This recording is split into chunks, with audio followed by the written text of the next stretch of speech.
एक गांव में मोहन नाम का दूध वाला रहता था। वो ग्वाला था और अपनी गाय राम प्यारी से बहुत प्यार करता था।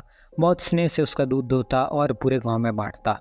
रोजाना की तरह राम प्यारी के पास गया मोहन और उससे कहने लगा कि आज भी अच्छा दूध दियो। है राम प्यारी, तेरे भरोसे ही मेरा धंधा चल रहा है और तेरे ही भरोसे मैं माला माल बन रहा हूँ। बस इसी तरह दूध देती रहे और मेरा धन बढ़ाती रहे। दूध दोने के बाद राम प्यारी को वो प्यार करने लगा और प्यार करने के बाद वो दूध लेकर चल दिया। हमेशा की तरह वो गांव की तरफ निकल पड़ा था। इस दफा एक अजीब वाकया हुआ। जैसे ही वो गांव पर पहुंचा तो वहां पर वो दूध देने के लिए हर एक बंदे के दरवाजे पर दस्तक देने लगा, लेकिन हर एक बंदे के दरवाजे पर एक ही लफ्ज लिखा था, रिमेंबर, याद है। इस शब्द को वो देखकर बड़ा पुरसरार हो गया।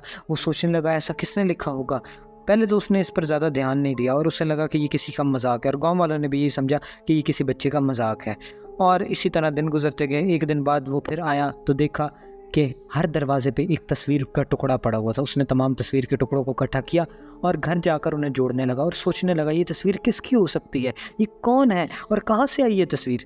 इस सोच में ही था कि उसने उन तस्वीर के टुकड़ों को जोड़ना शुरू कर दिया। अब उसने तस्वीर के टुकड़ों को जोड़ा तो उसे पता चला ये तो मिसेस स्मिथ है, यानी स्मिथ की बीवी। अब वो फिर चला गया और इसके बाद अगले दिन उसे एक बाटली मिली जिसके अंदर एक पर्ची थी जिसमें एक बक्से का पता था। वो उस बक्से की तलाश में निकल गया। आखिर उस तिजोरी में क्या हो सकता है, क्या ये खजाना था। इस सोच में वो गया और उसे नदी में से एक संदूक मिला। जैसे उसने उस संदूक को खोला उसमें एक लॉकेट था। अब वो मिसेस स्मिथ के पास गया क्योंकि उसी की तस्वीर उसे मिली थी। उसने उस लॉकेट को मिसेस स्मिथ के सामने दिखाया। मिसेस स्मिथ रोने लगी, लेकिन उन्होंने उसे कुछ नहीं बताया कि ये लॉकेट किसका है किसका नहीं। अब वो लॉकेट के ऊपर बने निशान से उस लोहार के पास पहुंचा कि मुझे ये बताओ, इस पर तुम्हारा नाम लिखा है, ये लॉकेट तुमने किसके लिए बनाया था।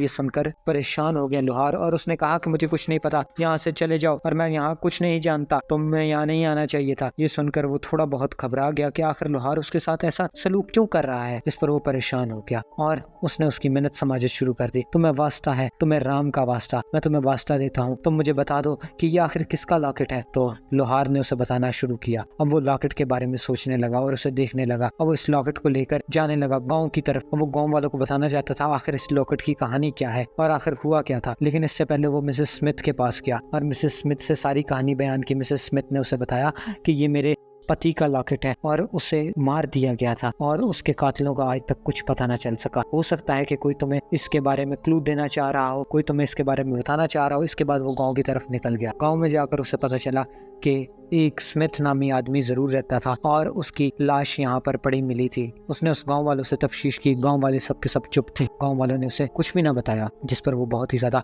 परेशान हो गया। अब वो इसी सोच में था कि एक बूढ़ा बुजुर्ग वहाँ गांव वालों में से बोला, हाँ मुझे पता स्मिथ का कातिल कौन है। वो लोहार ही असल में स्मिथ का कातिल था और वो जो सबूत मिले थे वो स्मिथ की रूह ने नहीं बल्कि उस गाय ने उसके लिए छोड़े थे। अब उसे अपनी गाय पर बहुत फख्र हो रहा था। उसने अपनी गाय को पकड़ा और प्यार देने लगा और उससे कहने लगा, राम प्यारी, तूने ना सिर्फ मुझे धन दिया, दौलत दी, बल्कि तूने मुझे दूसरों के सामने शर्मिंदा होने से भी बचाया। तूने मुझे मेरा साथ दिया, तूने मुझे कातिलों के बारे में भी बताया। अब मिसेस स्मिथ और उसके घर वाले खुश थे। और इसी तरह की कहानियाँ सुनने के लिए आप हमारे चैनल को सब्सक्राइब कर दें। वीडियो अच्छी लगे तो लाइक कर दें और मजीद ऐसी वीडियोज़ को देखने के लिए हमारे चैनल को सब्सक्राइब जरूर कर दें। बेल आइकन को दबा दीजिएगा। Welcome back Tony times TV.